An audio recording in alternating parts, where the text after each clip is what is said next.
Hey everyone, Chris Bentley here. I'm the host of the Social 333 podcast. Today, my guest, Arias WebsterBerry. WebsterBerry. Just want to get that correct. Arias, thanks for coming on the show and tell the audience a little bit about yourself. Like, what do you do?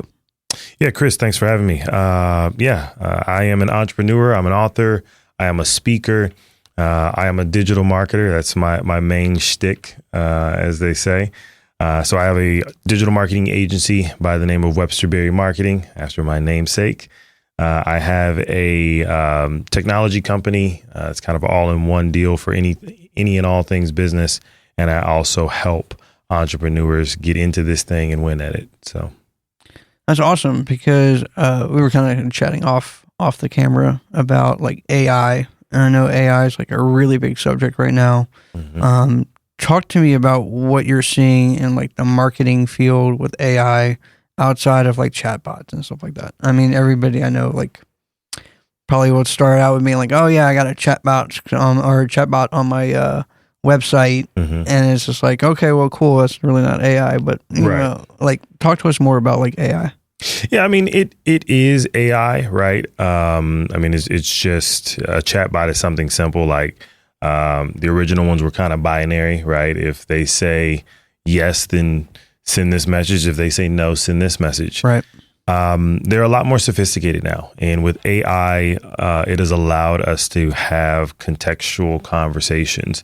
So one of the things that we're seeing and we're focused on in our agency is the ability to have omni-channel conversations. So you being able to speak with a customer that say, sends in an email, and then AI being able to pull all information that they have for that particular contact, if they're already in the CRM, analyze the conversation, and then respond in kind.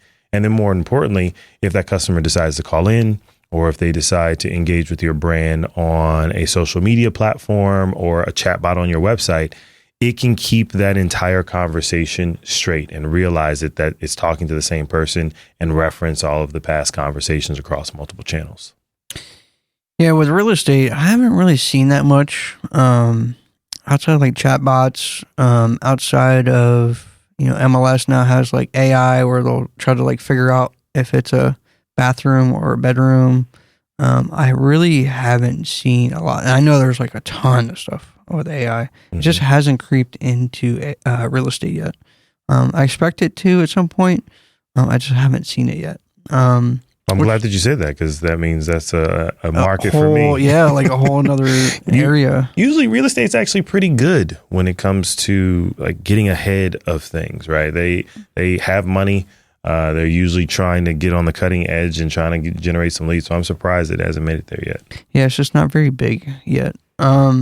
I think it's more on the marketing side. So like, talk to me about like marketing. Talk to me about, I've done a lot of marketing. Like I've done sales funnels. We talked a little bit about sales funnels. Like I've done that. I've done landing pages. I've done, websites. I've done it all. Like I've done every full gambit. I was not one of the first, but like I was one of the few people that would sit on Saturday and Sunday or Friday night and Saturday night, like creating campaigns on social media, on Facebook back before they had Instagram, and like creating sales campaigns or ads to go out, and then like A/B testing stuff, which I'm sure a lot of the audience doesn't know, but kind of getting into like the geeky stuff of it, and then seeing like who's clicking on it, like what's the demographics back when Facebook had that kind of stuff, and it's really kind of exploded into like a different area because there's different, obviously, platforms and stuff like that. Mm-hmm.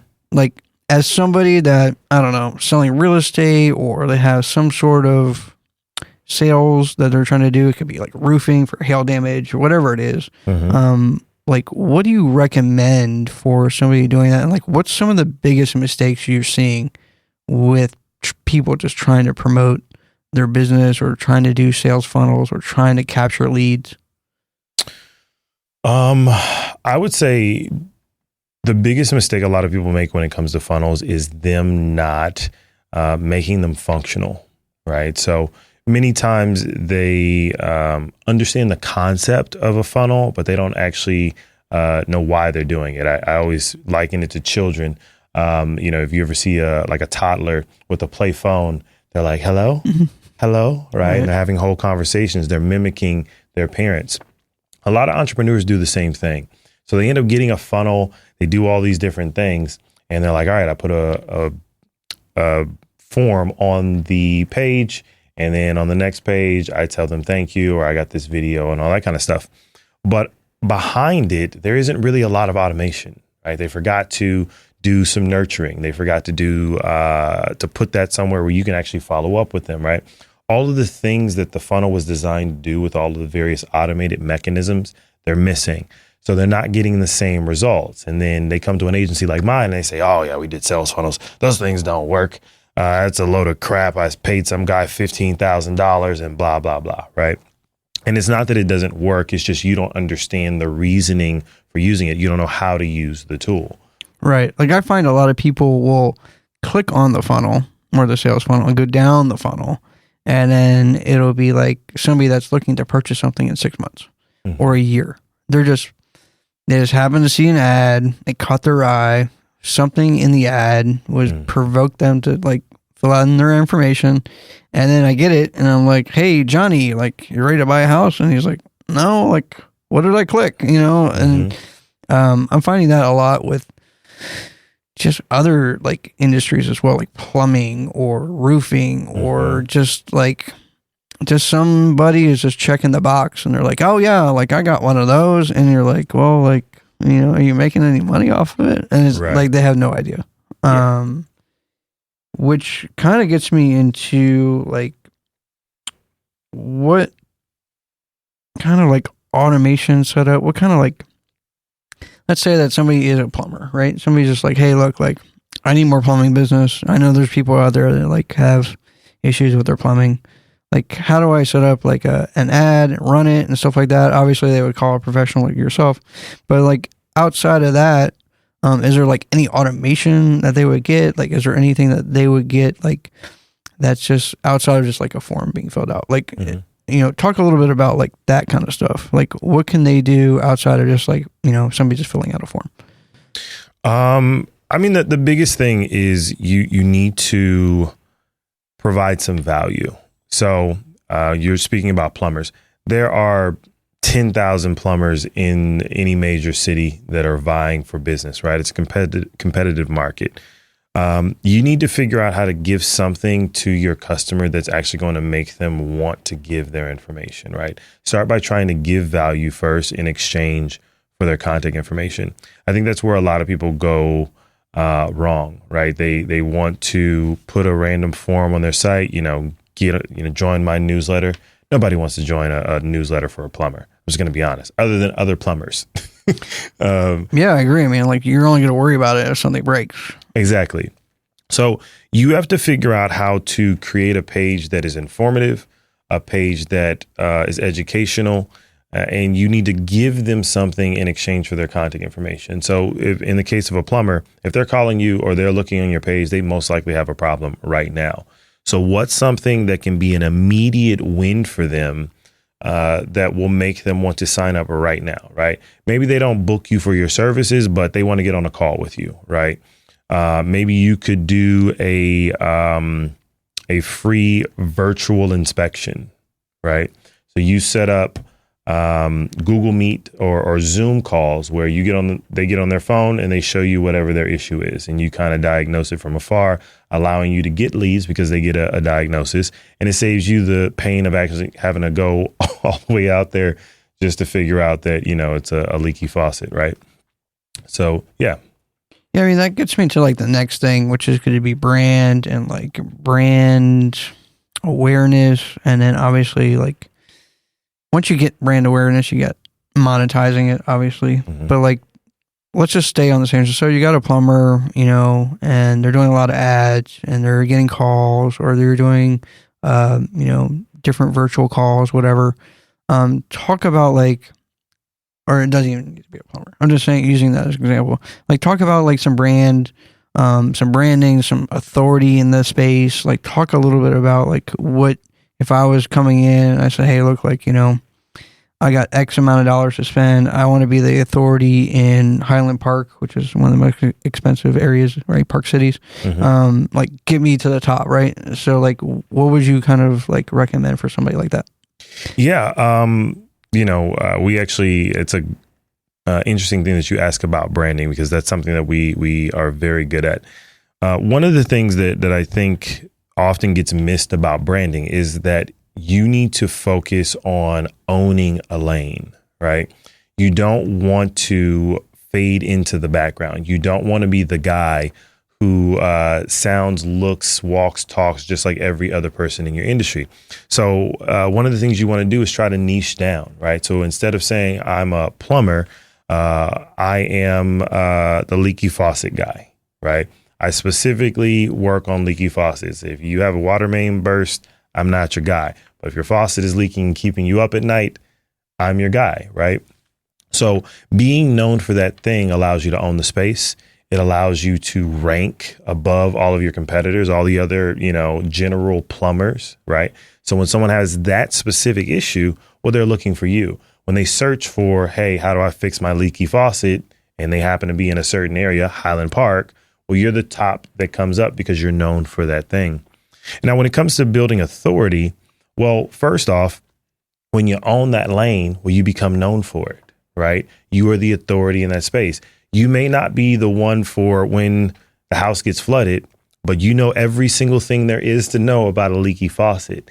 And that makes you the authority on that subject. And what you do is you go deep on that, right? You create content around those things in order to demonstrate your expertise. You look to get third-party validation. So like if you're here in Dallas, you wanted to have someone write an article about the leaky faucet guy, right? Because now D Magazine is certifying that you know your stuff. Or if you go on US Business News or, this, that, and the other thing, all these third-party validations now equal you being the expert. It bolsters your brand and it makes you the authority. I agree. I did a bunch of PR stuff. We were talking about that earlier, and it's definitely helped me out. I think the biggest thing, especially for realtors, is like they've seen so many different things. Let's say back in the day it was like mailers, right? And then people are like, oh yeah, mailers, right?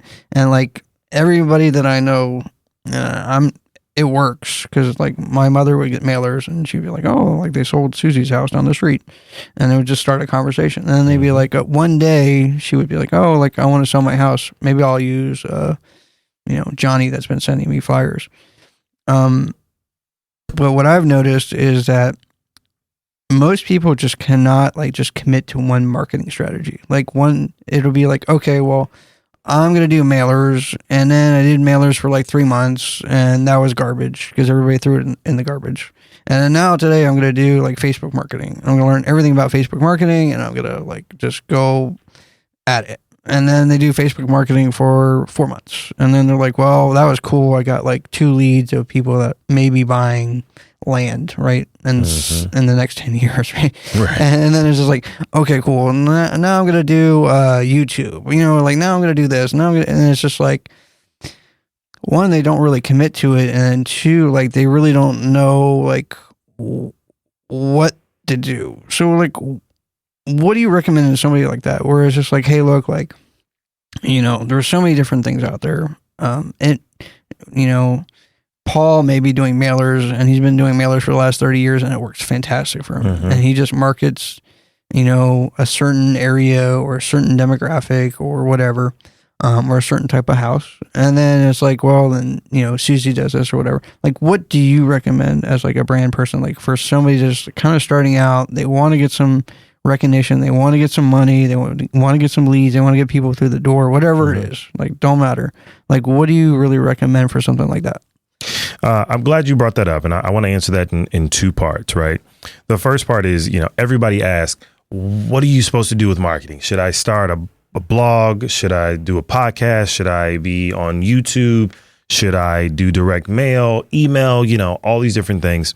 And then you have other people who say, yeah, I tried that. It didn't work, right? Or I did ads and I wasted a whole lot of money, or I spent a whole bunch of time recording YouTube videos and I never saw anything from it, right? I always say that all of that stuff works and none of that stuff works. And what I mean is you brought up the example of someone trying mailers they've been doing it for the last 30 years and it works really well for them. Well, the reason it works is because they stuck to it. If you are constantly changing your strategy every month, every couple months, and you're focusing on a new thing, or you give it 2 or 3 months and then you completely pivot and you put money into something else, you put your focus on something else, you're not really giving it enough time to work, right? Typically, you need to give something at least 3 to 6 months. You need to commit to that so that you can figure out how it works. Because you can't tell me that you getting in front of people on a regular basis and putting stuff out there, as long as it's quality, is not going to bring something back. But if you do it for a short period of time, well, you're never going to see the fruits of your labor. So I think all of those things work. But I think the biggest thing you need to do is to pick a horse and ride it off into the sunset, right? And as you figure out how to get that thing to convert, right, whether it's YouTube or if it's mailers or email marketing or ads, then you need to focus on how you optimize that and truly get the most out of it. And then the second part of it is if you're just starting and you're looking to generate leads and you want to be able to get some ROI quick, the absolute hands down best way to do that is through ads, right? Social media ads is the only thing that I know that can scale quickly, that it is a pure cut pay to play. Right, I'm going to spend this much money. I'm going to get in front of this many people, get this many clicks, get so many leads and so many sales, as opposed to some of the other methods that are a little bit more expensive and take a little more time to ramp up. Speaking of ads and like ads campaigns, and I know like you're probably not going to give out your secret sauce, but like what really is like some of or like one of them that you could share with the audience of like a high performing ad or like something that's converting really well? Like, kind of give me an example. Like I kind of understood like the plumber thing because I have that background, but for like somebody that's like brand new, give me something new, like something that's like for a high converting ad. Just give me not the secret sauce, but like something good. I would probably say, the biggest thing is not going straight for marriage, right? I think a lot of brands are afraid of marketing. They commit minimum resources. You get one of two people. They're like, I'm going to throw all the money at it and let's just, bull in the china shop, right? Mm-hmm. Just throw as much as I can and, hopefully something sticks. But the average entrepreneur, they're afraid, right? They don't believe in marketing. They see it as some kind of weird wizardry, right? This marketing magic, this box that they can't really figure out. And it's really not that. It is, instead of you going straight for, hey, I just met you, let's get married, maybe you ask them for their number and, have a couple conversations in order to see if you're compatible. Maybe go on a date or two, right?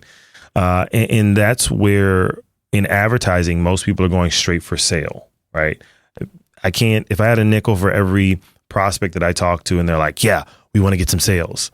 And I'm like, how many sales? Oh, we want to get like, I don't know, maybe $2 million in the next 15 days. And I'm like, okay, well, how many have you run ads before? No. How many leads did you get last month? Oh, 4. So you want to go from 4 leads and never doing ads to $2 million in the next 15 days? A truckload. Right. Sure, man. Hold your horses. So I think you need to focus on what we talked about earlier, right? Focus on trying to generate attention, right? Getting people to pay attention, know that you exist, know what you offer, and then try to offer them something that for free, right? A lead magnet, something that you can give in exchange for their contact information. And then from there, develop and nurture that relationship, right? Instead of you just saying, hey, here's my product, I'm amazing, buy it. Why don't you say, hey, let me give you this ebook or this spreadsheet or this tool or this gadget for free. And then why don't I spend the next, 2, 3, 4 weeks educating you about what I can do for you, and then try to get you on a call in order to take this relationship further. Yeah, I see that also with like a lot of like the coaching and mentor space. Mm-hmm. A lot of people do that where they'll give something away for free, hope somebody reads it, and then, does a follow or does a video about something and then educates and then turns around and sells. And then in terms of, I just talked about coaching and mentorship. Like, I think that's like a really big space right now. It's been a big space for a while. Tell me, like, what are you seeing in terms of like the trend that you kind of see like in your crystal ball for the next 5 years? Like, do you see something kind of like coming out? Do you see something fresh? Do you see some like innovation, or do you see like things just getting better and like better responses and better marketing? Like, tell me a little bit of like what you see right now and like going into the future in the coaching space, or in just marketing in general? No, just marketing in general. I think, and it's a little doom and gloom, but I personally believe in the next 3 to 5 years, if you haven't committed to establishing a brand, if you haven't committed to figuring out this thing called marketing, I believe that most people are going to be on a downhill slope or out of business completely. I foresee that the next 5 years is going to be all brands or nothing. If you're an obscure freelancer or gigster in a space, I think that you are going to be replaced. I don't think that there's going to be a lot of space for individual operators that don't really have a name or a brand behind them. I don't believe that you're going to have the ability to kind of one-off manual process it, because there are an enormous amount of people that are coming up behind you that have funnels, they have ad teams, they have PR teams, that have a whole content team, that are on podcasts, that are on magazines, and they're coming like a massive wave. And you're either going to grab a surfboard and ride it, or you're going to get crushed by it while you're looking at it on the beach. So yeah, I think the biggest thing, we're already seeing it, influencers and all of these different faces and brands in various industries are starting to really take the lead. It used to be kind of a novel thing, right? You had these massive corporations that owned most spaces, and you had these little guys that were on various social media platforms claiming that they were, the next coming. But now that's turning, right? A lot of these large corporations are being supplanted by seemingly small teams that are extremely, extremely effective, but more importantly, they are well known, right? They have a massive brand, they have built a following, and they have developed mechanisms that actually get people results and build value. And I believe if you are a small company, if you are just getting into an industry, or maybe you've been in the industry for a while and you're starting to see your sales wane, that's because you have not taken the time to build a brand. You haven't figured out how to automate your processes. And if you don't, you will not be in business long. Yeah, I completely agree, because there's some industries, I'm not really going to name them, but some industries and some people are kind of stuck with like putting up a picture of them and their dog or them and their family and expect them to get business by being like, oh, well, like I have a golden retriever and he has a golden retriever.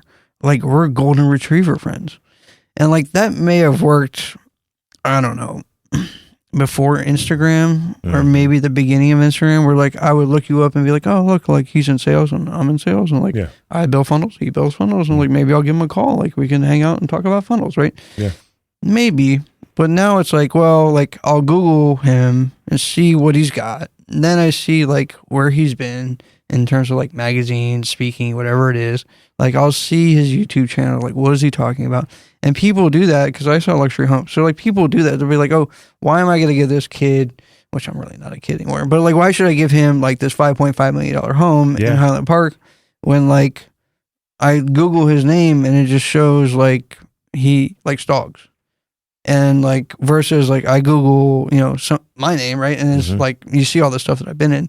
It's like, oh well, obviously I'm going to go with him because he's going to get me more people, So looking at the house, and like that's where I see it right now. Is like exactly what you're talking about. Whereas like people that are producing social media on a regular basis and putting in the time and effort and spending the money on PR is really like pushing them to more of the top of the heap. More than, a cool picture with them and surfing and like. Yeah. I mean, like I said, it's like when they Google you in your industry, all right, you're in real estate. Awesome. When they Google, there's going to be 20,000 other people that come up, right? Right. They come up in it's like there's one line with your name on it. And then there's the next guy, and that guy's on there 50 times. He's doing ads, and he's got amazing SEO. So he's popping up here, and you click on his site, and it moves around, and it spins, and he's talking to you. And then you get on Instagram, and he's following you with more ads. And it's just like, I forgot I even looked you up. Right. Right. Because that other guy has a brand, and he's got his shit together. Yeah. Right. Yeah. You have to build your brand. You have to take this thing seriously.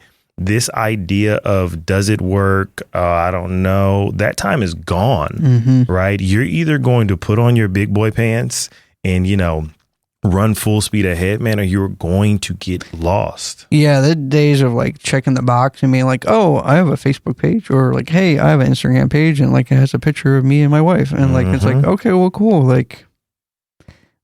Yes. Yeah, so cool. does my 5-year-old, right? My 10-year-old has an Instagram and a Facebook page. Who cares, man? Yeah, it's not the same anymore. No, you have to be on your game, and it's not enough to just check the box anymore. Yeah, you got to create, and you got to have PR. Yeah. Yeah. Well, cool. Like, how does somebody find you if they want to do some business with you or look you up? Like, how does somebody find you? Yeah, you can Google me. You can Google Arias WebsterBerry. I'm sure it's going to be on the screen somewhere. My agency, if you're looking for marketing, if you're trying to generate leads, if you are trying to establish a brand or establish your authority in your industry, you can go to WebsterBerry.com, WEBSTER, WebsterBerry.com. Our social media is, popping, as they say. I'm not hard to find. Awesome. Well, thank you for coming on the show. Appreciate it. And we're out of here. Yeah, thanks for having me, man. Yeah, absolutely.